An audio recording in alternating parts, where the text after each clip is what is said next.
नमस्ते बच्चों। और आज जो पेपर हुआ था आपका, उस पेपर के एनालिसिस है। और आज से अपना राष्ट्रीय जो आय आधारित मेधा परीक्षा है उसका प्रारंभ हो चुका है। जिनका अच्छा रिजल्ट आया बहुत अच्छे हैं, जैसे कि प्रिंस कुमार गुप्ता, जिनका 46 मार्क्स था 60 में, क्लास 7th के थे। आपने बहुत अच्छा कार्य किया, इसलिए आपका नाम लिया गया है। और हम आशा करते हैं कि आगे की क्लासेस में जो भी टेस्ट होंगे आप लोग देंगे और इस पेपर का सॉल्यूशन कर लेते हैं। और जो अदर बच्चे जुड़े हैं वो भी डेली फॉलो करें। आगे चलते हैं, बात करते हैं। पहला ही क्वेश्चन था, कोशिका की खोज किसने की? ये अभी वीडियो डाला था, उस दिन हमने बताया था। तो आप बताएंगे कोशिका की खोज किसने की?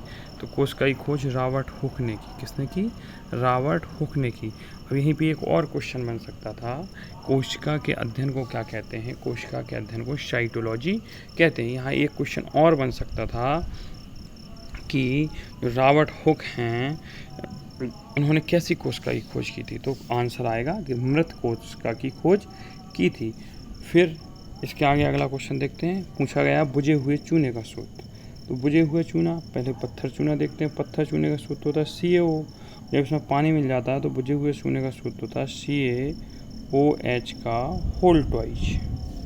CaOH लिखना, कोष्टक बंद करके, और नीचे 2 लगा, इसको पढ़, CaOH का होल ट्वाइस। अगला क्वेश्चन देखिए क्या रहा है, फिटकरी का रासायनिक सूत्र बताइए। तो फिटकरी का रासायनिक सूत्र क्या होता है?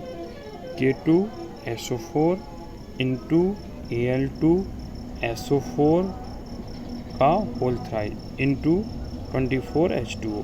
ये आपको सबको पढ़ा दिए गए हैं, और जिनने नहीं पढ़े हैं उनके लिए मैं कोशिश करूँगा कि कल आपको रविवार में शाम तक की क्लास मिल जाएगी, जिसमें सभी रासायनिक सूत्र होंगे। तो आप लिख के उनको याद कर लीजिएगा।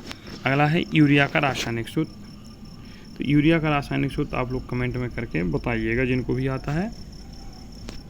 आगे देखते हैं चूना पत्थर का रासायनिक सूत्र। अभी हमने बताया है, इसका क्या होता है? CaO होता है। अब वनस्पति विज्ञान के जनक, हमने कहा था जो जीव विज्ञान के जनक होते हैं वो अरस्तु होते हैं। पिछली क्लास में पढ़ाया था। जीव विज्ञान की 2 शाखाएं बताई थी। हमने कहा था पहला होता है अपना तुम्हारा जंतु विज्ञान, और दूसरा होता है पादप विज्ञान। तो जीव विज्ञान के जनक भी अरस्तु थे और जंतु विज्ञान के भी जनक कौन थे? अरस्तु थे। लेकिन यहाँ प्रश्न बन गया कि वनस्पति विज्ञान के जनक कौन हैं? तो वनस्पति विज्ञान के जनक थियोफ्रेस्टस हैं। अगला क्वेश्चन देखिए, जीवित कोशिका की खोज किसने की थी? तो ल्यूवेन हॉक ने की थी। किसने की थी? ल्यूवेन हॉक ने। ये क्वेश्चन था, बहुत बच्चों ने इसको गलत किया। ये भाई क्वेश्चन पढ़िए आप लोग, क्या लिखा था? NaOAl का नाम, आपको नाम लिखना था, वह परमाणु क्रमांक। तो Na का परमाणु क्रमांक कितना होता है? कलर चेंज कर देते हैं यहाँ पर। Na का परमाणु क्रमांक 11 होता है और Al का परमाणु क्रमांक 13 होता है। भैया नाम तो लिखे थे, तुम्हें Na को कहते क्या है? इनका नाम लिखना था। तो Na को कहते हैं सोडियम, और कई लोग लिखे थे नियोन। जब आज मैंने कॉपी चेक की तो नियोन का होता है बेटा Na, ठीक है। और Al इसको कहते हैं एल्यूमिनियम। क्या कहते हैं? एल्यूमिनियम, इसका 13 होता है। अगला क्वेश्चन था, सबसे बड़ी कोशिका कौन सी होती है? तो ये हमने कोशिका वाला, जिसने भी वीडियो नहीं देखा है वो वीडियो को ज़रूर देख लीजिएगा, प्लेलिस्ट में होगा। सबसे बड़ी कोशिका कौन है? तो सबसे बड़ी कोशिका शुतुरमुर्ग का अंडा होती है। यहाँ हमने 3-4 क्वेश्चन पढ़ाए थे, आपको सबसे लंबी कोशिका भी बताई थी, तो तंत्रिका तंत्र की कोशिका होती है। और इसके बाद हमने सबसे छोटी कोशिका बताई थी, तो माइक्रोप्लाज्मा की होती है। अब आपसे 2 प्रश्न हैं और आप कमेंट में सर लिखने की बजाय उनका उत्तर लिखेंगे। आपसे प्रश्न है कि मानव शरीर की सबसे बड़ी कोशिका और सबसे छोटी कोशिका कौन सी है? इसका उत्तर आप कमेंट बॉक्स में दीजिए। अगला क्वेश्चन है, हंसने वाली गैस का रासायनिक सूत्र क्या है? तो नाइट्रस ऑक्साइड होती है, N2O। अगला क्वेश्चन आता है आपका, यहाँ तक 10 क्वेश्चन विज्ञान के आए थे। जो आपका NMS का पेपर होता है, इसका भी एक डिटेल वीडियो बना देंगे, इसमें कितना किस विषय से आता है, तो आप सभी को जानकारी हो जाएगी। फिलहाल बता दें कि इसमें आपका 20 क्वेश्चन मैथ का आएगा, 35 क्वेश्चन साइंस का आएगा, 35 ही क्वेश्चन आपका GS से आएगा, और 90 क्वेश्चन की रीजनिंग आएगी, जिसकी हम शुरुआत सोमवार से करने वाले हैं। आगे देखते हैं, हमारा संविधान पूर्ण रूप से कब लागू हुआ? यहाँ आज़ाद काटिए, कब लागू हुआ? मिसप्रिंट हो गया था। तो पूर्ण रूप से कब लागू हुआ? तो 26 जनवरी 1950 को। ठीक है। भारत की राजधानी दिल्ली कब बनी? तो ये भी अच्छा क्वेश्चन है। भारत की राजधानी दिल्ली 1912 में बनी। अब सर आप पूछेंगे क्यों बनी? क्योंकि 1905 में बंगाल विभाजन हुआ। 1905 में बंगाल विभाजन हुआ, लेकिन जब 1911 में जॉर्ज पंचम भारत आए तो उस समय उन्होंने बंगाल विभाजन को रद्द किया 1911 में, तथा 1911 में ही अनाउंस किया कि भारत की अब राजधानी कलकत्ता से बदल के दिल्ली की जाएगी। 1911 में अनाउंस किया था, बनी नहीं थी।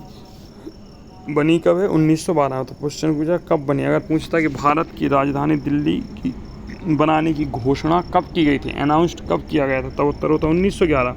लेकिन बनी कब है? 1912।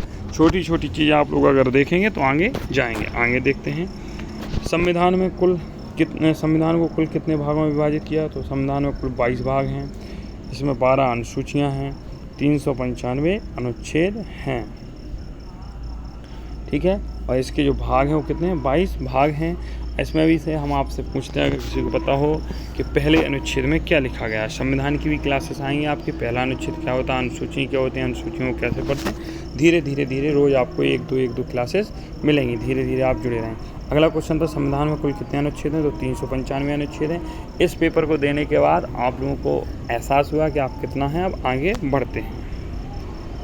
देखिए इसमें 2 क्वेश्चन था, राजस्थान और गुजरात की राजधानी। तो भैया राजस्थान की राजधानी आपको पता ही है, गुजरात की राजधानी गांधीनगर है और राजस्थान की राजधानी जयपुर है।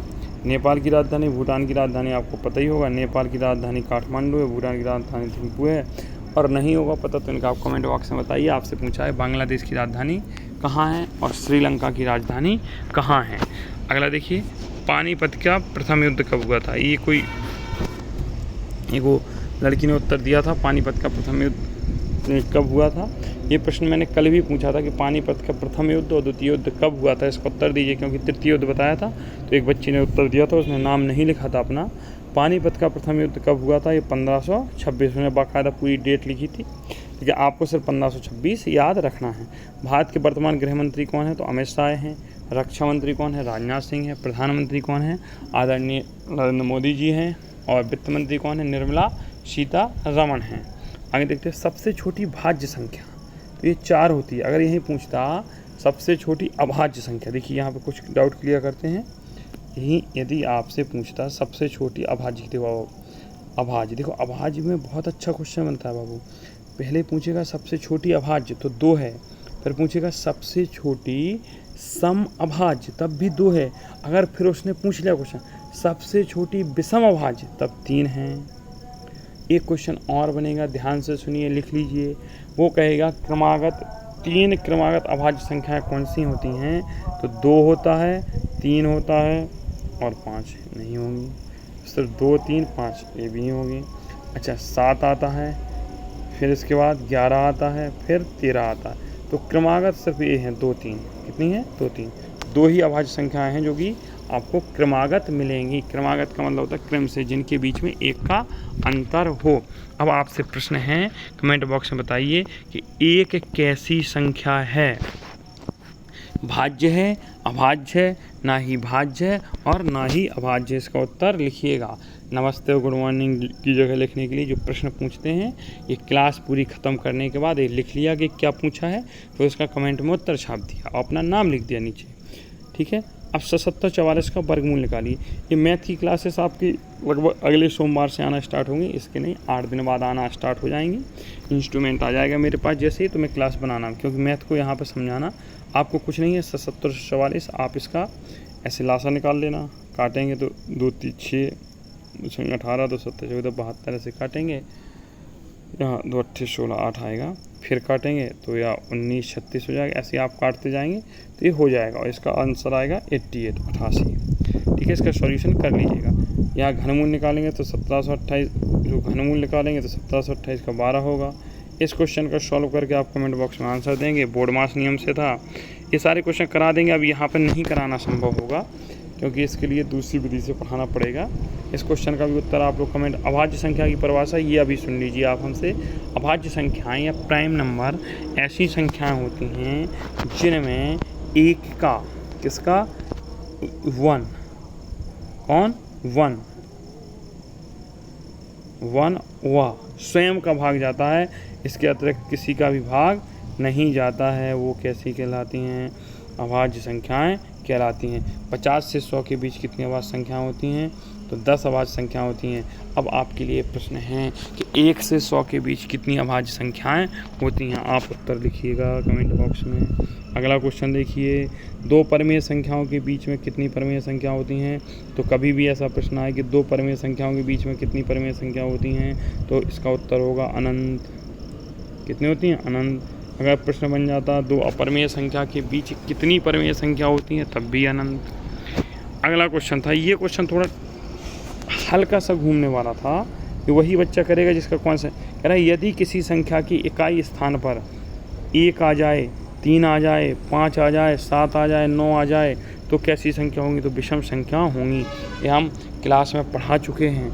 अब इसका हम वीडियो सम संख्या, विषम संख्या, परमेय संख्या का एक आध दिन दोबारा से डाल देंगे, तो आप लोग रिवीजन कर लीजिएगा।